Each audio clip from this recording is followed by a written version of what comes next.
Olá pessoal, tudo bem? Vamos fazer mais um vídeo aí. Esse vídeo, pessoal, vai ser um exemplo, tá? De uma aplicação prática do uso da transformada rápida de Fourier, a chamada FFT, para fins aí didáticos, né? Na disciplina de processamento de sinais, tá? Então eu vou mostrar para vocês agora esse exemplo prático, né? Como que eu implementei ele, como que eu fiz ele na prática, como que ele foi então executado, né?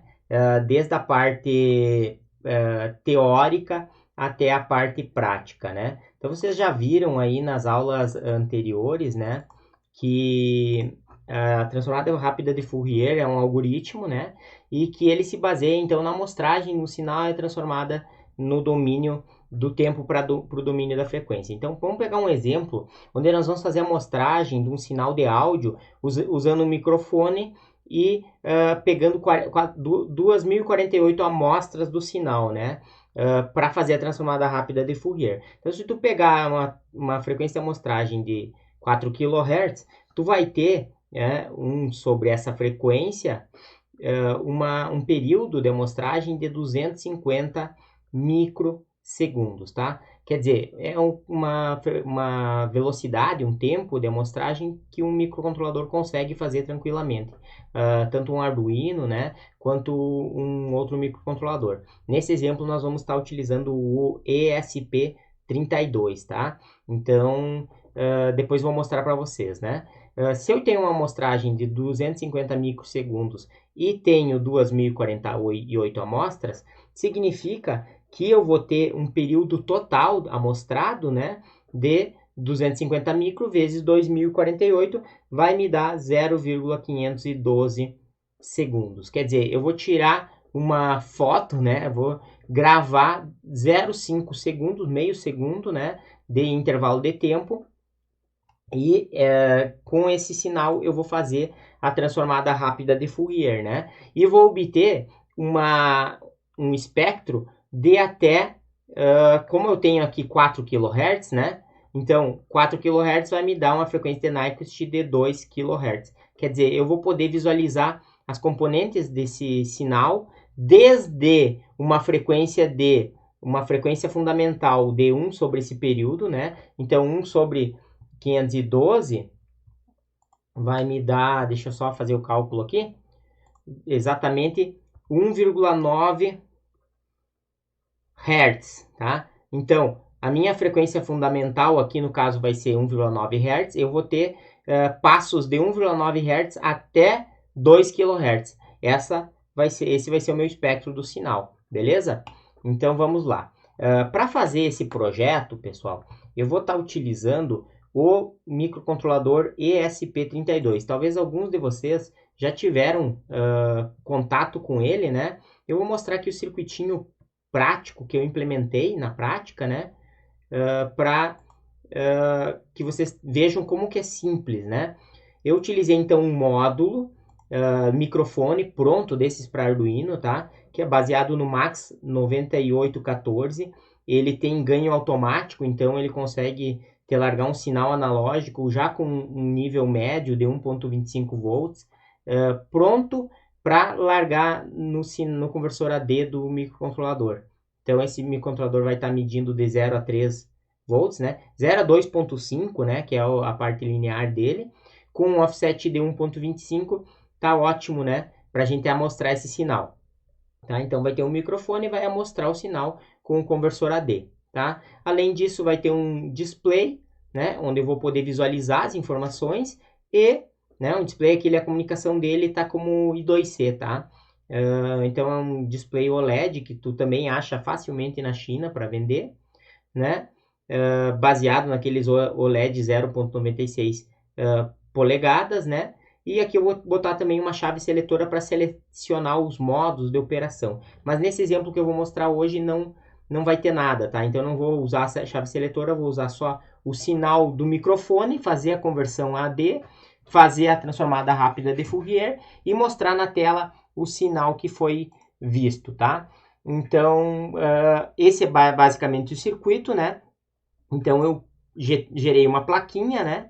Então essa aqui é a plaquinha dele, né? É interessante aqui que fiz a plaquinha e tal, executei e coloquei dentro de uma caixinha, né? Também fiz essa caixinha, posso mostrar para vocês. Eu acabei imprimindo na minha impressora 3D, né? Deixa eu achar aqui. Ficou bem legal, eu fiz uma caixinha com uma tampa e tal, para poder... vamos lá, caixa, tá aqui. Então, desenhei essa caixa no Autodesk Inventor e imprimi, né? Então, depois vocês vão ver a caixinha impressa, fica bonitinho, né? Então, fiz a plaquinha, fiz a caixinha, fiz a tampa da caixinha também. Agora tá demorando um pouco para abrir o Inventor aqui.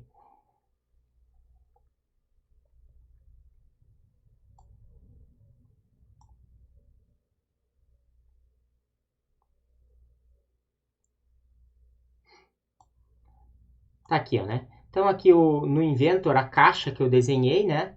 Desenhei em 3D, bonitinha. E aqui dentro vai ser colocado, então... eu fiz não só a caixa, como eu também fiz a tampa, né? Então, tem a tampa da caixa e a parte que vai em cima da caixa para fechar. Então, vai ficar um projetinho bem bacana aí, né? De visualizar, tá beleza? Então, esse aqui é o diagrama esquemático. Quem quiser depois pode me pedir que eu possa passar todas as fontes aí, tanto do diagrama esquemático quanto também do software, tá? E o software, pessoal, ele vai ser baseado numa biblioteca de FFT pronta, tá? Então, eu não fiz a biblioteca, né? Se tu vir aqui em Libraries, né, do Arduino, eu estou usando um microcontrolador ESP32, mas eu estou usando a interface IDE, né, do Arduino. E o nome da biblioteca que eu estou usando aqui é a biblioteca chamada Arduino FFT. Então, o que eu fiz, né? Eu baixei dentro do site, né, direto do GitHub, tinha então esse projeto, Arduino FFT, né? Então foi baixado, então dentro desse projeto tu tem aqui a biblioteca, né, o arquivo CPP, né, do Arduino FFT. Ele vai gerar então um objeto do tipo Arduino FFT, que tem então um vetor real, um vetor imaginário, o número de amostras e a frequência de amostragem, né? Então, basicamente, o que eu vou usar vai ser essa função aqui dentro dessa biblioteca, tá? Então, o que eu fiz? Instalei ela dentro da minha interface IDE do Arduino, tá? E daí agora eu vou mostrar para vocês o código, tá? Claro que eu não vou ficar fazendo tudo do zero, né? Eu vou copiar e colar partes do código para mostrar para vocês como que é feito, então, esse projeto, tá? Então, eu vou primeiro aqui copiar e colar partes do código que adicionam, então, a biblioteca PressPI e a biblioteca Wire. Essas 4 bibliotecas aqui, a da Fruit e tal, é pro módulo display, tá? Que é o SSD 1306, tá? E vou incluir também a biblioteca Arduino FFT, que é a biblioteca que eu vou estar utilizando para fazer FFT, tá? A partir disso, então eu vou fazer a definição principal do meu projeto, tá? Que é o número de amostras, tá? Vou definir como 2048 amostras. O máximo aqui é 4096 pontos por conta da memória do microcontrolador, tá? Então, esse ESP32, ele suporta até 4096 pontos, tá? Se tu tentar fazer com mais pontos do que isso, tu não vai ter memória para salvar, memória RAM, né? E também a frequência de amostragem aqui, eu coloquei nesse exemplo 4 kHz. E daí você vai poder mudar, né? Se você quer mostrar um sinal em toda a faixa de frequência, 40 kHz, pode ser também, né? E também pode mudar o número de amostras. Se tu botar muitas amostras, 4096 vai demorar bastante tempo para ele aquisitar todos os dados. Se tu colocar um número de amostras pequeno, ele vai aquisitar rápido, né? Porém, vai perder resolução. Então, depois disso eu vou fazer algumas definições aqui, que vão ser as definições do display, tá? Então, aqui é a definição do display, largura em pixel, altura em pixel, tá? O pino que vai ser salvo, pino de reset, endereço I2C, tá? E o objeto do display em si, né? Que entra com esses dados, tá? Então, isso aqui quem estudou ali como configura o display, tá? Já vai saber fazer, já vai saber o que eu me refiro, né? Não é o objetivo aqui desse vídeo mostrar para vocês como que funciona o display, tá? Vou colar aqui também a parte das variáveis globais, tá? Então, eu vou criar várias variáveis globais que eu vou estar utilizando ao longo desse exemplo, tá? Primeira variável global, período de amostragem em microsegundos, depois inteiro, né? E algumas delas são inteiro e outras são ponto flutuante do tipo double. Depois vocês vão ver por que eu estou usando double, né? Mas se tu usa float, ele utiliza menos memória, mas ao mesmo tempo ele perde um pouco de resolução, principalmente quando tu passa do domínio do tempo para o domínio da frequência. Por isso que eu estou usando o double, tá? O pico, então, de amplitude é um valor, né, que praticamente não vai ser utilizado nesse exemplo, mas eu salvo ele. Tenho, então, o índice do vetor, que vai ter o pico de frequência, que é onde vai acontecer o pico. Qual frequência vai acontecer o pico. Vou depois calcular qual vai ser a frequência fundamental, qual vai ser a frequência de pico, né, com base no índice do vetor. E vou salvar também aqui as amostras, né. Então, esse vetor dados real e dados imaginário, eles vão ser dois vetores com comprimento do tamanho de 2048, né? Que vão salvar os dados primeiro no domínio do tempo, faz FFT, e agora eles vão ser o sinal no domínio da frequência. Depois eu posso ainda tirar o valor da magnitude e salvar de novo, tudo no mesmo local da memória, porque eu não tenho muita memória RAM, né? Então eu vou utilizar só esse vetor aqui, principalmente esse dados real, né? Mas o dados imaginário também vai ser importante em algum momento. Também vou criar uma variável que é o tempo corrido, que essa variável vai ser utilizada para eu saber quando fazer a amostragem do sinal. E aqui a variável FFT, que é uma variável que puxa, então, aquela função, né, dentro da biblioteca Arduino FFT, que roda, então, a própria FFT, tá? Então, esse aqui é a definição do objeto, né? Então, entra com os dados real, que é esse vetor aqui, dados imaginário, o número de amostras e a frequência de amostragem, né? Beleza. E agora vamos para o setup, né? Que é onde nós vamos configurar, então, o funcionamento do circuito, tá? Vou começar aqui com a configuração do conversor AD, tá? Opa. De novo. Então, aqui, ó, eu faço a configuração do AD. Para reduzir os ruídos, eu utilizo 64 ciclos por amostra. Isso melhora um pouco a resolução do conversor AD. E também uso a atenuação de 11 dB do pino para que eu possa fazer essa medição de um sinal de 0 até 2.5 volt, tá? Que é o que o meu sensor lá está utilizando. Então, isso aqui você vai entrar nas especificações do ESP32 e você vai ver que isso aqui faz parte da biblioteca do ESP32, onde tu configura que tipo de sinal que vai ir para o conversor AD, tá? Depois, eu vou colar aqui uma parte que configura o display, tá? Então, aqui ele configura o display, tá? Para imprimir em branco, iniciar o cursor em 0,0, que seria o canto superior esquerdo da tela, e outras alocações aqui que ele utiliza para o display, tá? E agora eu vou configurar a amostragem em si, tá? Então eu vou colar aqui essa parte da amostragem, né? Então eu vou calcular primeiro o período de amostragem, né? Que vai acabar sendo um número inteiro, que é, na verdade, 1 MHz dividido pela frequência de amostragem, né? 1 MHz porque eu estou querendo converter para microsegundos, né? Se eu colocasse só 1, eu ia ter em segundos. Aqui eu quero em microsegundos, dividido pela frequência de amostragem que foi definida lá no início, né? 4 kHz, tá? Então aqui poderia jogar o valor direto, né? Mas aqui eu posso simplesmente mudar lá embaixo, lá em cima, né, na definição, e ele recalcula aqui o período de amostragem, toda vez que eu rodar, compilar aí o código, tá? Então vamos lá. Agora eu vou mostrar para vocês como é que eu fiz a rotina principal, tá? Então, primeiro eu vou inicializar os valores de pico, tá? Então, eu vou dizer que a amplitude de pico é 0 e o índice da frequência de pico é 0, tá? Porque eu ainda não fiz nenhuma amostragem, tá? Depois, eu vou fazer a própria amostragem dentro aqui da rotina loop, né? Então, nessa rotina, o que eu vou fazer vai ser coletar um conjunto de amostras de áudio. Então, eu vou fazer um comando for, indo de 0 até o número de amostras que eu quero pegar, né? E tirar uma amostra para cada instante de tempo, né? Como que eu faço isso?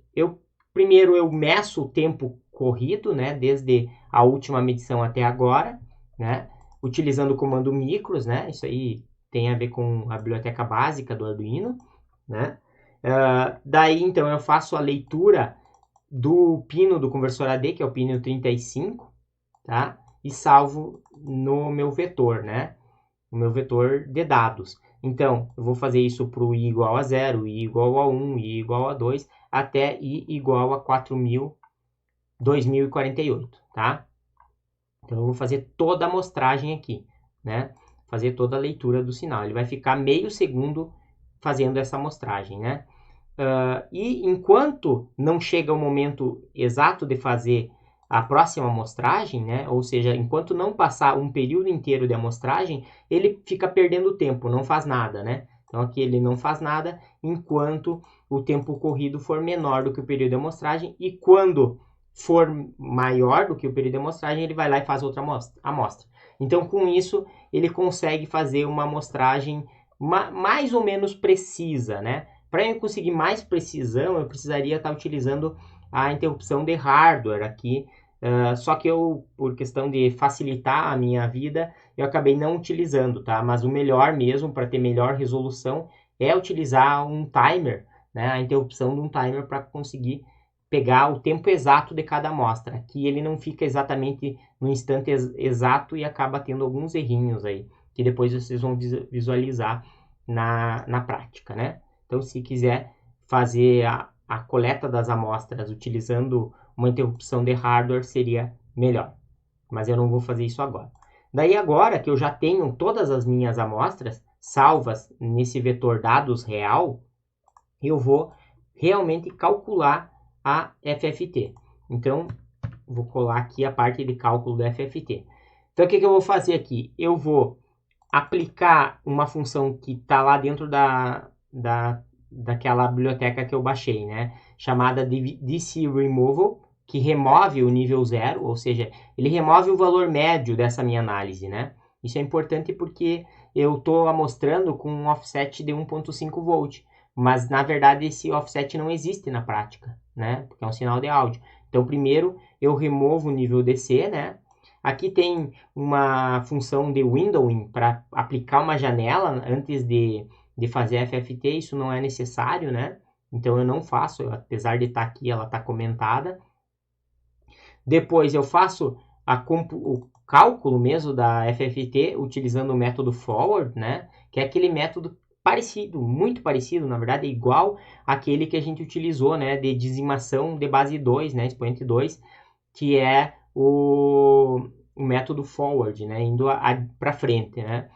Tem outros métodos que ele acaba, que na biblioteca tem como utilizar. Também, então, a gente vai utilizar essa função complex to magnitude para converter o valor complexo, resultado da computação aqui, para magnitude. Então, o que ele faz? Ele pega os dados reais e os dados imaginários, né? Eleva os dois ao quadrado, tira a raiz e tem o valor absoluto, salva esse valor absoluto no próprio vetor de dados real. Então, na verdade, aqui eu estou calculando a amplitude e descartando completamente o ângulo de fase, porque não nos interessa, né? Daria também para mim calcular a fase e salvar ela dentro de outra variável, mas não é importante para nós, então nós vamos descartar essa informação, tá? Daí agora, o que eu vou fazer vai ser fazer uma rotina em que eu consigo detectar onde está o pico dessa minha desse meu sinal no domínio da frequência. Então, como eu já tenho a magnitude no domínio da frequência, eu quero saber onde está o pico, onde está o valor máximo, né?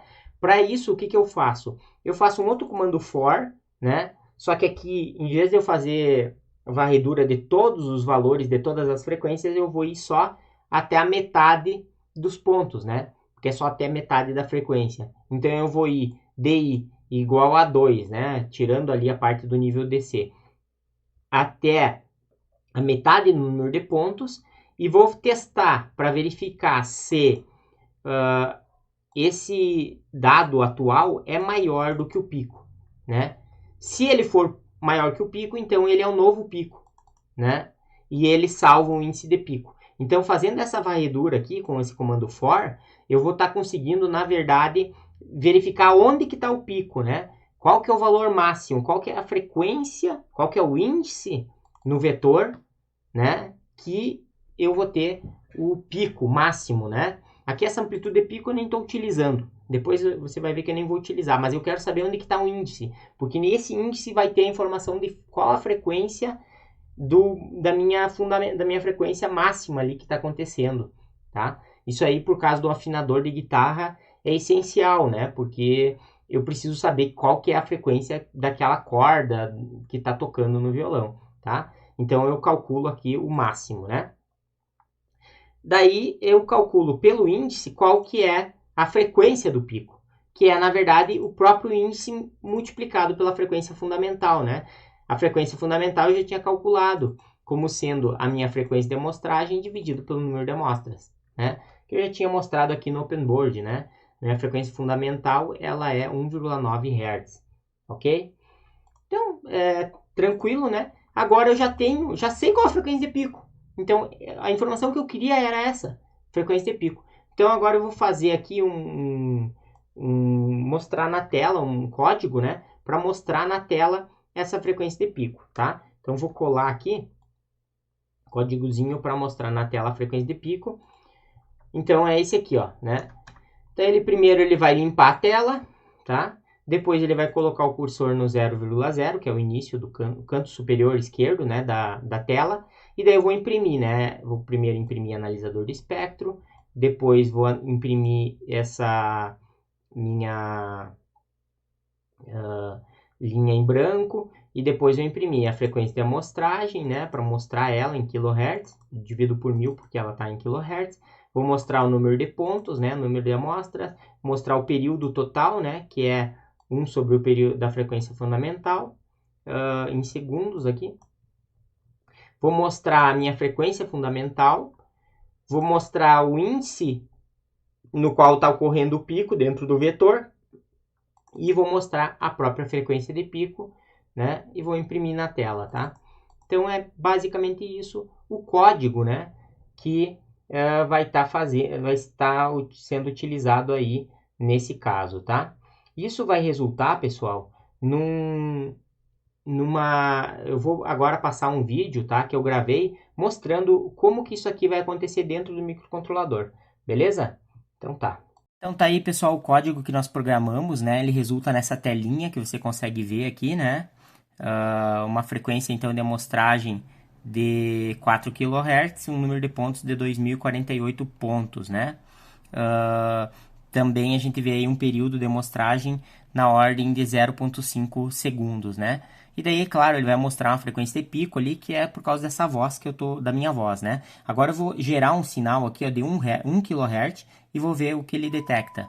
Ó, já detectou, né? 1003 Hz. Ele tem um erro aí, né? Esse é um erro que provém aí dos erros de tempo na hora de mostrar o sinal. A forma com que o ESP32 está mostrando o sinal ali não é muito preciso, né? O certo era fazer por meio de interrupção de hardware, né? Ele está fazendo por software a detecção do instante exato de fazer a conversão AD, mas mesmo assim dá um erro pequeno, né?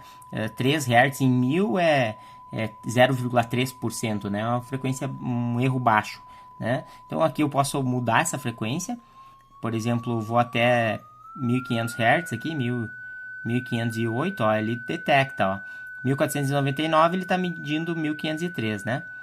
Aqui eu posso ir até a frequência Nyquist, né? Em torno de 2000 Hz. Quando eu passar da frequência de Nyquist aqui, você vai ver que ele não vai detectar mais nada, ó. Ó, eu tô com 2200 Hz, ele está detectando 1718. Quer dizer, tá errado, né? Claro, tô acima da frequência de amostragem. Agora eu posso baixar essa frequência aqui, mostrar só para vocês, né? 500 Hz, né? Ele está detectando certinho aí, né? A frequência próximo dos 500 Hz. Então aqui eu mostro que funciona, né? A detecção do pico, onde está a máxima frequência, e, né, eu consigo ver qual é o índice, e com isso eu vou poder fazer um afinador de guitarra, beleza? Então, né, pessoal, com base naquele algoritmo que eu mostrei para vocês, eu pude implementar outros algoritmos, né? E um deles é esse analisador de espectro, né? Que mostra todas as frequências, né, de uma determinada amostragem. Aqui no caso, eu estou mostrando a 20 kHz e mostrando as frequências, né, de um sinal de 39 Hz, que seria fundamental aqui nesse caso, até 10 kHz, né? Então, ele faz um analisador de espectro, aqui a escala está linear, não logarítmica, né? Então a maior parte das frequências ficam numa baixa frequência, né? Abaixo de 1 kHz, quando a gente está falando, por exemplo. Mas ainda assim ele mostra que ele pega todas as frequências audíveis aí, né? E para demonstrar esse programa em específico, né? Vou mostrar para vocês aí o caso de um sinal varrendo, né? Uma determinada faixa de frequência. Então vou gerar aqui um sinal, tá? Então aqui eu estou gerando um sinal de 1000 Hz, mais ou menos 1100. E estou aumentando a frequência. Olha, você consegue ver que existe um pico de frequência na frequência que eu estou gerando, né? Isso porque eu estou gerando aqui uma onda senoidal, né? Se eu gerar uma onda quadrada,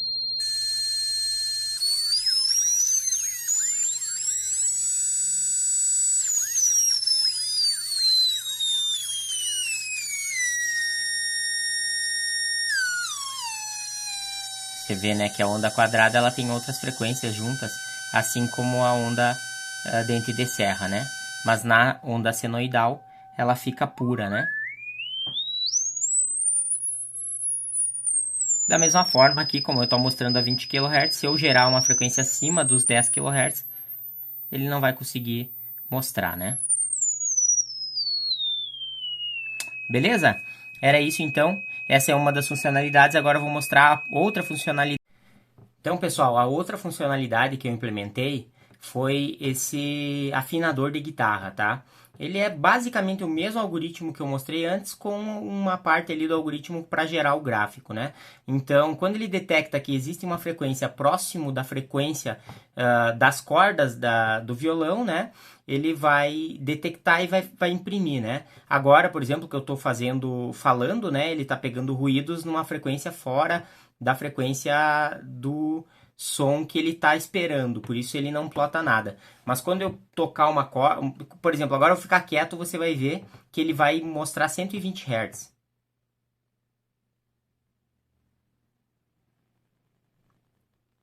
Por que ele está mostrando 120 Hz? Porque existe aqui no ambiente que eu estou trabalhando uma frequência, né, proveniente da rede de 60 Hz. Ele pega a segunda harmônica, né, porque a primeira harmônica não entra dentro da faixa capaz dele medir, então ele pega os 120 Hz, que é uma frequência audível aí, aquele ruído de fundo que é feito geralmente por transformadores, tá?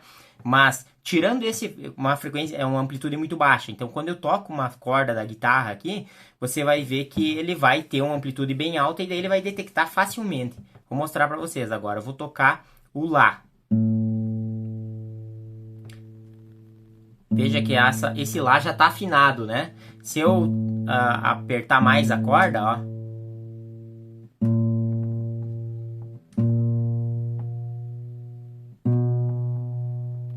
ele saiu fora da afinação, né?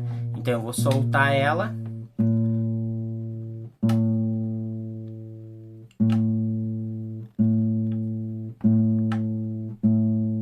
Ó, afinou. Agora vou tocar o Ré. O Ré também já estava afinado, né?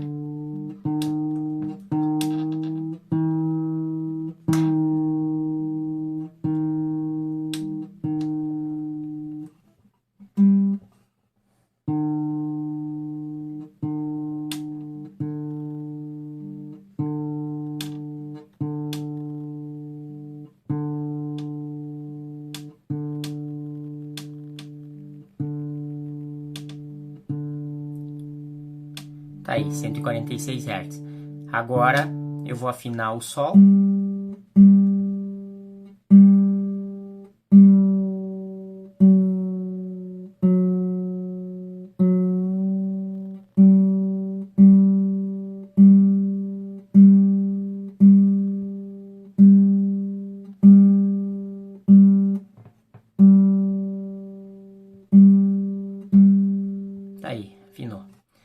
agora o Si, né?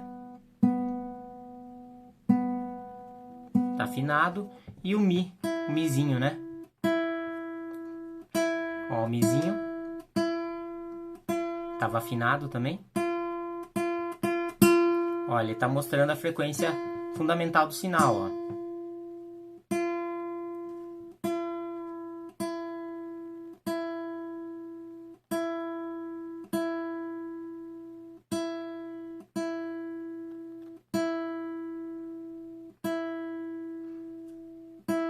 Então tá todos afinados, ó.